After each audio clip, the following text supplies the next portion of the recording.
اعوذ باللہ من الشیطان الرجیم۔ پناہ مانگتا ہوں میں اللہ کی شیطان مردود سے۔ بسم اللہ الرحمن الرحیم۔ شروع اللہ کے نام سے جو بڑا مہربان نہایت رحم والا ہے۔ اللہ اکبر اللہ اکبر اللہ اکبر اللہ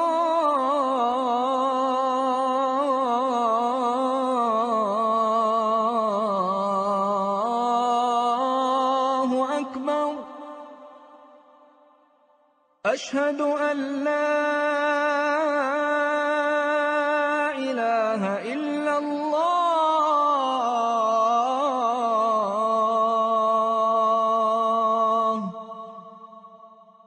اشہد ان لا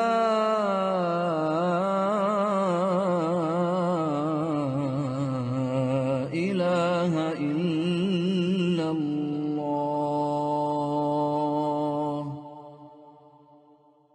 اشہد ان محمدا رسول اللہ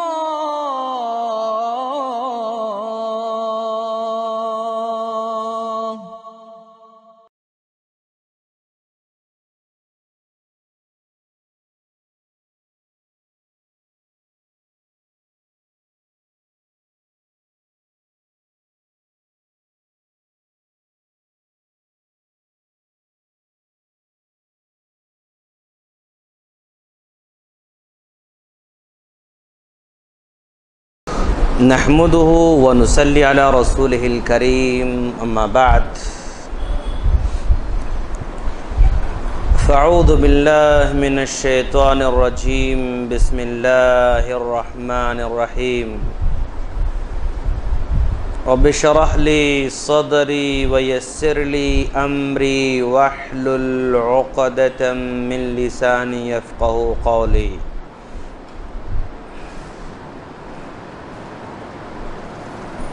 ہر قسم کی حمد و ثنا اسی اللہ رب العالمین کے لیے لائق اور زیبا ہے جو ہم تمام کا خالق ہے، مالک ہے، رازق ہے۔ اسی نے ہمیں ہدایت نصیب فرمائی، اسی نے ہمیں صراط مستقیم پر چلنے کی توفیق بخشی۔ لاکھوں درود و سلام ہو جناب محمد رسول اللہ صلی اللہ علیہ وسلم پر کہ آپ کو خیر الانام بنا کر، خاتم النبیین بنا کر، قاسم العلوم بنا کر ہم تمام کی طرف مبعوث فرمایا۔ سامعین کرام، آج میں نے جس عنوان کا انتخاب کر رکھا ہے، میرا عنوان ہے سیرت ہاجرہ علیہ السلام۔ میں نے اس عنوان کا انتخاب اس لیے کر رکھا ہے کہ عام طور پر ذی الحج کے مہینے میں صرف حضرت ابراہیم علیہ السلام اور حضرت اسماعیل علیہ السلام کے تعلق سے ہی باتیں ہوتی ہیں، اور ان دونوں کا ہی تذکرہ ہوتا رہتا ہے۔ حالانکہ ان دونوں کے پیچھے جن شخصیات کا تعاون رہا ہے اور جن خواتین کا بہت بڑا ہاتھ رہا ہے، ان کا تذکرہ برائے نام ہوتا ہے۔ ایک معنی میں ہماری خواتین کو حضرت ابراہیم علیہ السلام کی شخصیت کو آگے بڑھنے میں تعاون کرنے والے خواتین کا علم نہیں ہوتا ہے. حضرت اسماعیل علیہ السلام کو تربیت دینے والے خاتون کا تذکرہ نہیں ہوتا ہے، معلوم بھی نہیں ہوتا ہے. تو اسی پس منظر میں نے حضرت حاجرہ علیہ السلام کی سیرت کا انتخاب کر رکھا ہے تاکہ بیلنس رہے. جہاں حضرت ابراہیم علیہ السلام کے بارے میں لوگ جانتے ہیں، حضرت اسماعیل علیہ السلام کے بارے میں لوگ جانتے ہیں، تو ان کے ساتھ ساتھ حضرت سارہ علیہ السلام کو بھی جاننے والے ہونا چاہیے، حضرت حاجرہ علیہ السلام کے بارے میں بھی جاننے والے ہونا چاہیے. اور ہمارا تعلق تو حضرت ابراہیم علیہ السلام سے بڑا اٹوٹ ہے. ہمارا رشتہ حضرت ابراہیم علیہ السلام سے چھوٹنے والا تو نہیں ہے. اگر ہم حضرت نوح علیہ السلام کا تذکرہ اپنے محفلوں میں نہ کریں تو کوئی مسئلہ نہیں. حضرت موسیٰ علیہ السلام کا، حضرت سلیمان علیہ السلام کا، حضرت داؤد علیہ السلام کا، حضرت یعقوب علیہ السلام کا، حضرت یوسف علیہ السلام کا تذکرہ اگر نہ کریں تو کوئی زیادہ فرق پڑنے والا نہیں ہے. لیکن حضرت ابراہیم علیہ السلام کا تذکرہ اگر ہم نہ کریں تو شاید ہی ہمارا کوئی دن، کوئی رات یا کوئی نماز یا کوئی اذان گزرنے والی ہو. دن میں 5 وقت ماشاءاللہ ہم لوگ نماز پڑھتے ہیں، اور 5 مرتبہ حضرت ابراہیم علیہ السلام کو باقاعدہ یاد کرتے ہیں. اللہم صلی علی محمد وعلی آل محمد کما صلیت علی ابراہیم وعلی آل ابراہیم انکا حمید مجید. اللہم بارک علی محمد وعلی آل محمد کما بارکت علی ابراہیم وعلی آل ابراہیم انکا حمید مجید. ایک نماز میں اگر ہم 1 مرتبہ درود پڑھتے ہیں تو 4 مرتبہ حضرت ابراہیم علیہ السلام کا تذکرہ ہمارے نمازوں میں ہوتا ہے. 4 رکعت نماز میں اگر ہو تو 2 رکعت کے بعد بھی ہم درود پڑھ رہے ہیں، اور 4 رکعت کے بعد ہم درود پڑھ رہے ہیں، تو اس کا واضح مطلب یہ ہوا کہ 8 مرتبہ حضرت ابراہیم علیہ السلام کا ہم نام لے رہے ہیں. ظہر میں 4 رکعتیں ہیں، عصر میں 4 رکعتیں ہیں، اور عشاء میں 4 رکعتیں ہیں. 8 8 2 16 8 3 24 مرتبہ ہوئے. اور پھر اس کے بعد مغرب میں بھی 2 مرتبہ ہوتا ہے، تو پھر وہاں 8 مرتبہ 32 مرتبہ ہوا. پھر فجر میں 1 مرتبہ، 4 مرتبہ اگر ہو تو 36 مرتبہ، روزانہ 36 مرتبہ حضرت ابراہیم علیہ السلام کا نام صرف فرض نماز میں لیتے ہیں دوست ہم لوگ ماشاءاللہ. اور اس کے علاوہ اگر ہم سنت موقدہ کے اندر بھی اگر ہم حساب کریں، سنت موقدہ ہم 12 رکعتیں ہم پڑھ رہے ہیں، تو 2 رکعت کر بھی اگر ہم سمجھیں تو 6 مرتبہ ہم درود پڑھ رہے ہیں. اور 6 مرتبہ میں جو ہے 4 4 6 4 24، یہ 36 اور 24 کتنے ہیں دوست؟ 50 یار، 60 ہوئے ماشاءاللہ. دیکھ رہے ہیں آپ کیا بات ہے، 60 مرتبہ. فنٹاسٹک. حضرت ابراہیم علیہ السلام کا تذکرہ روزانہ صرف فرض نماز پڑھنے والا، سنت مؤکدہ پڑھنے والا 60 مرتبہ حضرت ابراہیم علیہ السلام کو وہ ایک معنی میں ان کو یاد کرتا ہے. تو اس کا مطلب یہ ہوا کہ ابراہیم علیہ السلام چھٹکارا ممکن نہیں. ان کا ذکر کیے بغیر بھی ہماری نماز انکمپلیٹ، نماز مکمل ہماری نہیں ہو رہی ہے. اور کیوں نہ ہو یار، کیوں ہم حضرت ابراہیم علیہ السلام کو یاد نہ کریں، جبکہ انہوں نے ہم کو بھی یاد کیا تھا نا. معراج کے موقع پر اللہ کے رسول صلی اللہ علیہ وسلم فرماتے ہیں لقیت ابراہیم لیلۃ اسری بی، جس رات مجھے معراج کرائی گئی اس رات جو ہے حضرت ابراہیم علیہ السلام نے میں حضرت ابراہیم علیہ السلام سے ملاقات کیا اور انہوں نے مجھ سے کہا یا محمد اقرئ منی امتک السلام، جب آپ دنیا میں جائیں گے تو آپ کی امت کو میرا سلام کہنا۔ ابراہیم علیہ السلام نے سلام، حضرت نوح حضرت اپنے بیٹے حضرت یعقوب حضرت اسماعیل علیہ السلام کی قوم کو نہیں بھیجا، حضرت اسحاق علیہ السلام کی قوم کو جو ہے سلام نہیں بھیجا، حضرت یعقوب علیہ السلام، حضرت یوسف علیہ السلام، حضرت موسیٰ علیہ السلام، حضرت عیسیٰ علیہ السلام، اتنے انبیاء کرام آئے۔ ان انبیاء کرام کے جو قومیں ہوا کرتی تھی ان اقوام پر ابراہیم علیہ السلام نے اسپیشلی سلام نہیں بھیجا، لیکن ہم کو بھیجتے ہوئے کہا آپ جب جائیں گے تو اپنی امت کو میرا سلام کہنا۔ کتنے خوش نصیب ماشاءاللہ ہم لوگ۔ اتنا ہی نہیں، اللہ کے رسول صلی اللہ علیہ وسلم نے یہ بھی فرمایا جب مسلمانوں کے چھوٹے چھوٹے معصوم بچے انتقال کر جاتے ہیں نا تو ان معصوم بچوں کی کفالت حضرت ابراہیم علیہ السلام اور حضرت سارہ علیہ السلام جنت میں پہاڑ کے دامن میں کرتے رہتے ہیں۔ ہمارے چھوٹے بچے انتقال کر جاتے ہیں تو غم ہوتا ہے نا، غم کرنے کی ضرورت نہیں۔ آپ کیا تربیت کر سکتے یار، آپ کیا کھلا سکتے ہیں، آپ کیا محبت کرتے ہیں؟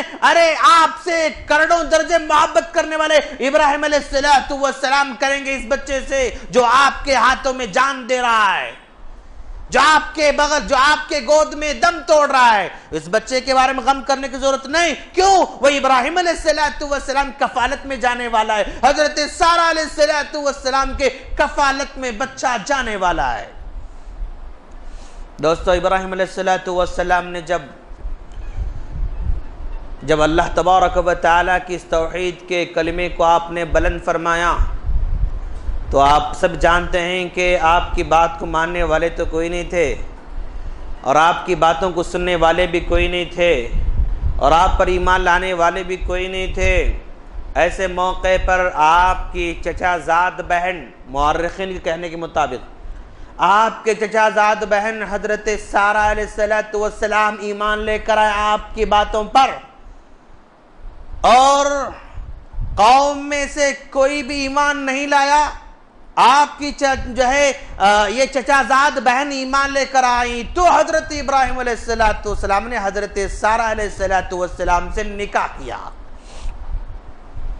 اور حضرت سارہ علیہ السلام مورخین کے کہنے کے مطابق بڑے گھرانے کی بیٹی تھی اور کھاتے پیتے گھرانے کی بیٹی تھی، شان و شوکت سے جینے والے گھرانے کی بیٹی تھی، عزت اور عظمت کے ساتھ جینے والے خاندان کی لڑکی تھی۔ حضرت ابراہیم علیہ السلام کو دیکھا انہوں نے کہ یہ سچ بات کہتا ہے، یہ سچ جو ہے پیغام پہنچاتا ہے اور یہ سچا نبی ہے، تو آپ پر ایمان لے کر آئیں، اور ایمان لانے کی وجہ سے حضرت سارہ علیہ السلام کا عقد حضرت ابراہیم علیہ السلام سے ہو گیا۔ اب ذرا دیکھیں آپ اس خاتون کی قربانی، ذرا دیکھیں آپ، ایک لڑکا، ایک نوجوان جس کو باپ نے دھتکار دیا تھا، جس کو ماں نے چھوڑ دیا تھا، جس کو خاندان قبیلے نے دھتکار دیا تھا، جس کو بستی والوں نے خارج کر دیا تھا، بے گھر تھا نوجوان، اس بے گھر نوجوان، اس بے سہارا نوجوان کو مالدار گھرانے میں پلنے میں لڑکی کہتی کہ میں آپ کا سہارا بننے کے تیار ہوں۔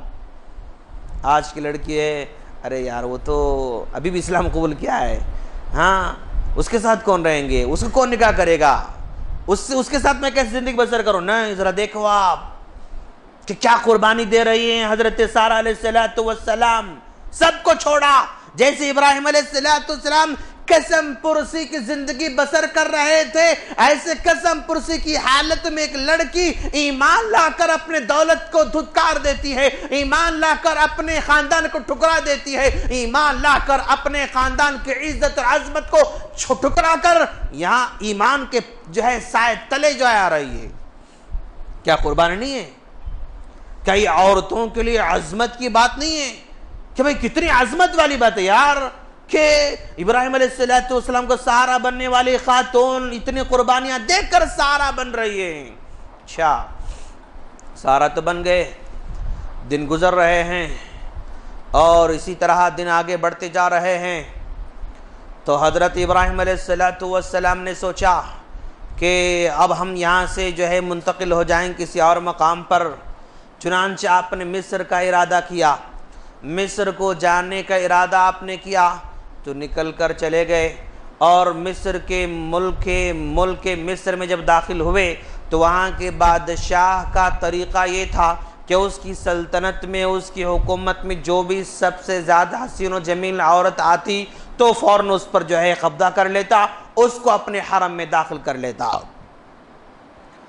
جب حضرت ابراہیم علیہ السلام اس فرعون کے ملک میں داخل ہو رہے ہیں، آپ کو پتا چلا کہ یہاں کا بادشاہ جو بھی حسین و جمیل عورت ہوا کرتی ہے اس کو غلام بنا لیتا ہے، اس کو اپنے قبضے میں لیتا ہے۔ جب اس حضرت ابراہیم علیہ السلام کو معلوم ہوا تو آپ نے اپنے بیوی حضرت سارہ علیہ السلام سے کہا کہ دیکھو اب اس ملک میں ہم داخل ہو رہے ہیں، اب بادشاہ تک ہماری خبر تو ہو کر رہے گی، اور ممکن ہے تم کو بادشاہ پکڑ کر لے جائے، اور وہاں کا اس بادشاہ کا روس بھی یہ ہوتا تھا کہ اگر وہ میاں بیوی ہوتے تو جو ہے اس خاتون کو پکڑ لیتا، خاتون کو لے لیتا، اگر یہ کہا جائے کہ بھائی بہن ہیں تو پھر ان کو چھوڑ دیا کرتا تھا۔ تو آپ نے کہا کہ دیکھو جب تم بادشاہ کے پاس جاؤ گے تم کہہ دینا کہ جو ہے یہ میرا اسلامی بھائی ہے، اور ظاہر بات ہے پوری دنیا کے اندر اس وقت بس یہ دو ہی مسلمان ہیں، المسلم اخو المسلم، ایک مسلمان دوسرے مسلمان کا بھائی ہوتا ہے، ایمانی بھائی ہوتا ہے، اسلامی بھائی ہوتا ہے۔ اس ناطے آپ نے کہہ دیا کہ بادشاہ سے کہہ دینا کہ بھائی ہے۔ چنانچہ جب حضرت سارہ علیہ السلام کو جو ہے پکڑ کر لے جایا گیا اور دربار میں جا رہے ہیں تو حضرت سارہ علیہ السلام نے رب العالمین سے دعا فرمائی، پروردگارا یہ ظالم و جابر بادشاہ میری عصمت اور عزت کو لوٹنا چاہتا ہے، اگر میں تیرے پاس ایمان والی ہوں تو میری عزت اور میری عصمت کی حفاظت فرمانا۔ دعا کر رہے ہیں۔ مشکل اوقات میں حضرت سارہ علیہ السلام رب العالمین سے گڑ گڑا رہی ہیں، یہ ظالم و جابر میری عزت اور عصمت کو لوٹنا چاہتا ہے اور میرے ایمان کو لوٹنا چاہتا ہے، لہذا تو مجھے اس ظالم و جابر سے محفوظ رکھنا۔ یہ حضرت سارہ علیہ السلام دعا کر رہی ہیں۔ ادھر بادشاہ کے پاس لائی گئیں، بادشاہ نے بری نیت سے آپ کی طرف ہاتھ بڑھا رہا تھا کہ اللہ تبارک و تعالی نے اس بادشاہ کے ہاتھ کو شل کر دیا، یعنی ہاتھ کی طاقت کو ختم کر دیا، ہاتھ کی طاقت کو ختم کر دیا، اور اس کا ہاتھ آگے بڑھ نہیں سک رہا ہے، اٹھا نہیں سک رہا ہے۔ تو فوراً اس بادشاہ نے حضرت سارہ علیہ السلام سے کہا کہ میرا ہاتھ تو شل ہو چکا ہے اور جو ہے میرے دونوں ہاتھ ناکارہ ہو رہے ہیں، تم دعا کرنا کہ میرے ہاتھ اچھے ہو جائیں، میں پھر تم سے برائی کا ارادہ نہیں کروں گا۔ بات پر غور کرتے جائیں آپ لوگ، تم میری خاطر دعا کرنا اور پھر دوبارہ میں اس غلطی کو نہیں دہراؤں گا۔ اس بات پر ذرا غور کریں، آپ دیکھو کہ ایک کافر، ایک جابر، ایک ظالم مصیبت میں آ جاتا ہے تو بھی وہ کہہ رہا ہے کہ اللہ سے تم دعا کرنا تاکہ میرا ہاتھ اچھا ہو جائے۔ کفر میں رہ رہا ہے، ظالم ہے، جابر ہے، سنگ دل ہے، اس کے باوجود مصیبت میں آ جاتا ہے تو رب العالمین کی طرف وہ بھی پلٹ رہا ہے اور کہہ رہا ہے کہ رب العالمین سے دعا کرنا تاکہ میرے ہاتھ اچھے ہو جائیں۔ حضرت سارہ علیہ السلام دعا فرمائیں تو ہاتھ اچھے ہو گئے، اور جس کے اندر ایمان نہیں ہے یا جس کا ایمان کمزور ہوتا ہے یا جس کے اندر ایمان کی مٹھاس، ایمان کی حلاوت اچھی طرح سرایت نہیں کی ہوئی ہے، غلطی کرتا ہے، احساس ہوتا ہے، اور اس غلطی کو چھوڑنے کے بجائے پھر جیسے ہی دوبارہ اس کو غلطی کرنے کا موقع ملتا ہے تو پھر غلطی کرنا چاہتا ہے۔ یہ کون؟ وہ جس کے پاس ایمان نہ ہو، یا ایمان ہو تو بھی ایمان کمزور ہو۔ مان لو ایک آدمی ہے، ایک آدمی برائی کرتا ہے، ایک آدمی چوری کر رہا ہے، چوری کرتے ہوئے پکڑا گیا اور سخت اس کو سزا بھی دی گئی اور سب کے سامنے شرمندہ بھی ہوا، اس کی عزت بھی جو ہے ساری کی ساری ختم ہو گئی۔ اب اس کو چاہیے کہ اپنی غلطی کی اصلاح کر لے، پھر دوبارہ چوری نہ کرے، پھر دوبارہ ایسی غلطی نہ کرے، اس طرح کی غلطی نہ دہرائے۔ یہ عقل مندی کی، ایمان والی کی نشانی ہے، لیکن وہ ایمان والا نہیں ہے یا کمزور ہے، چھٹتے ہی پھر موقع ملتے ہی پھر دوبارہ چوری کرنا چاہتا ہے، پھر دوبارہ چوری کرنا چاہتا ہے موقع ملنے کے بعد۔ تو اس نے دیکھا بادشاہ ہاتھ میرے اچھے ہو گئے، اب میرے ہاتھ اچھے ہو گئے، پھر دوبارہ آپ پر حملہ کرنے جاتا ہے، پھر اس کے جو ہاتھ شل ہو جاتے ہیں۔ 3 مرتبہ اسی طرح ہوا تو تیسری مرتبہ کہا کہ اب میں تیرے قریب نہیں آ سکتا، تم جن معلوم ہوتے ہو کا۔ حضرت سارہ علیہ السلام تم کیا کر آئے؟ تم جنی ہو، تم جن ہو، تم میری خاطر دعا کرو، اب میں اچھا ہو جاؤں گا تو میں تیرے قریب نہیں ہوں گا، الٹا میں تم کو ایک خادمہ تمہارے حوالے کر دوں گا، بدلے میں کیا کروں گا؟ ایک خادمہ میں تمہارے حوالے کر دوں گا۔ سارہ علیہ السلام دعا فرمائیں تو جو ہے یہ ظالم بادشاہ جابر بادشاہ اچھا ہو گیا، اور چوتھی مرتبہ پھر اس نے ہمت نہیں کی آگے بڑھنے کی یا عزت پر حملہ کرنے کی۔ اس نے اپنے پاس جو ہے نوکرانی تھی، جو غلام تھی، ایک عورت کو حضرت سارہ علیہ السلام کے حوالے کر دیا، اور وہ عورت حضرت ہاجرہ علیہ السلام تھی۔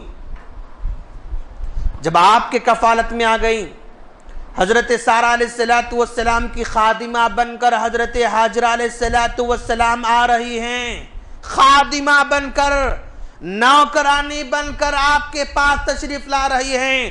حضرت سارہ علیہ السلام کے حسن اخلاق سے، حسن معاملہ سے، اور آپ کے نیک ارادوں سے اور نیکیوں کو دیکھ کر حضرت ہاجرہ علیہ السلام بھی ایمان لے کر آتی ہیں۔ اس سے معلوم ہوا کہ حضرت سارہ علیہ السلام نے اپنے نوکرانی کے ساتھ، غلام کے ساتھ اچھا سلوک کیا تو وہ ایمان لے کر آئیں۔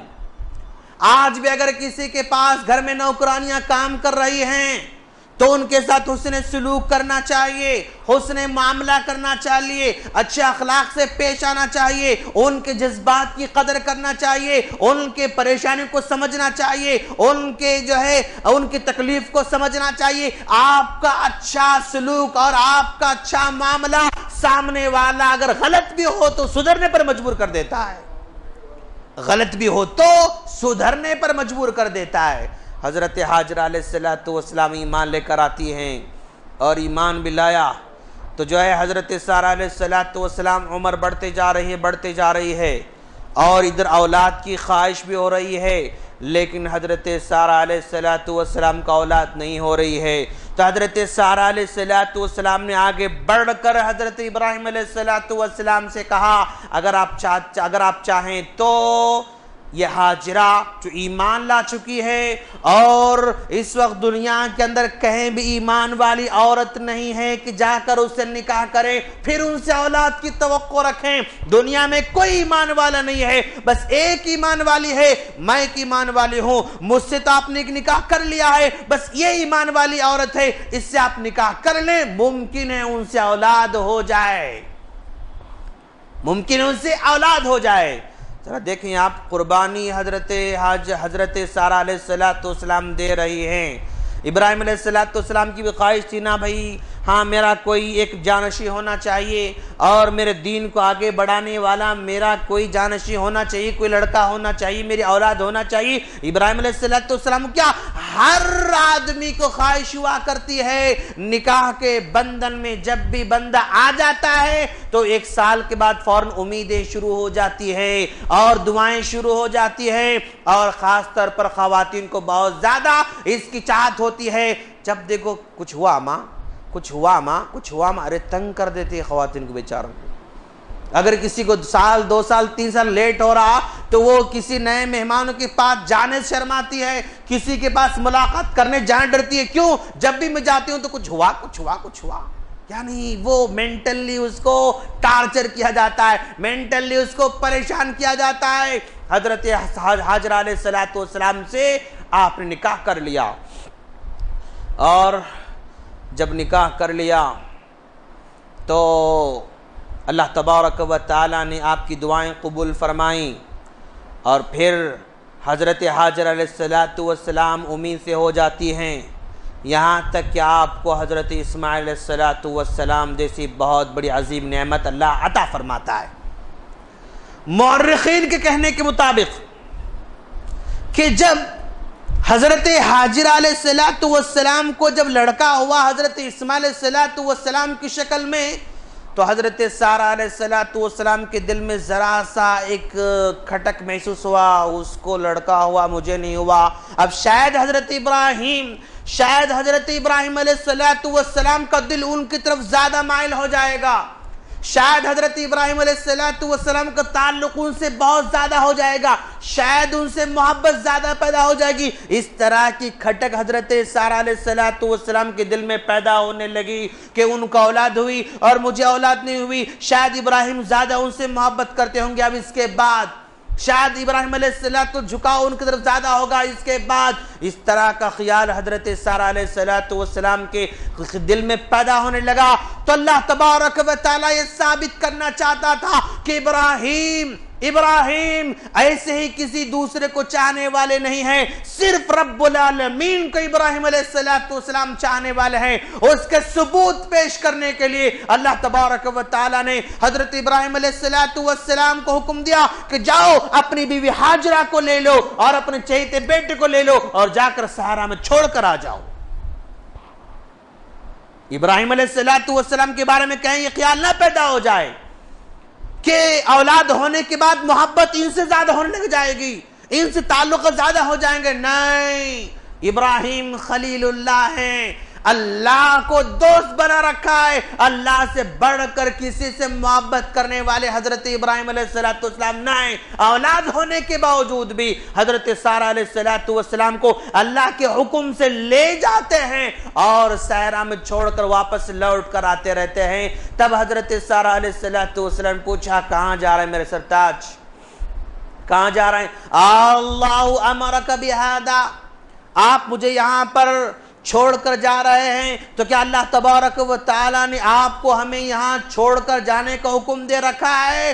کہا ہاں اللہ تبارک و تعالیٰ حکم دے رکھا ہے۔ تب حضرت حاجر علیہ السلام نے کہا تب اللہ تعالیٰ ہمیں ضائع نہیں کرے گا، تب اللہ ہمیں ضائع نہیں کرے گا۔ اب اس موقع پر ذرا دیکھیں آپ کہ بھائی وہ خاتون کا ایمان کیا ہوگا جو اپنے شوہر کے کہنے کے مطابق جو ہے جنگل کی طرف صحرا میں نکلتی ہے تو نہیں پوچھتی کہ بھی مجھے کہاں لے کر جا رہے ہیں آپ، مجھے کتنی اطاعت گزار ہے۔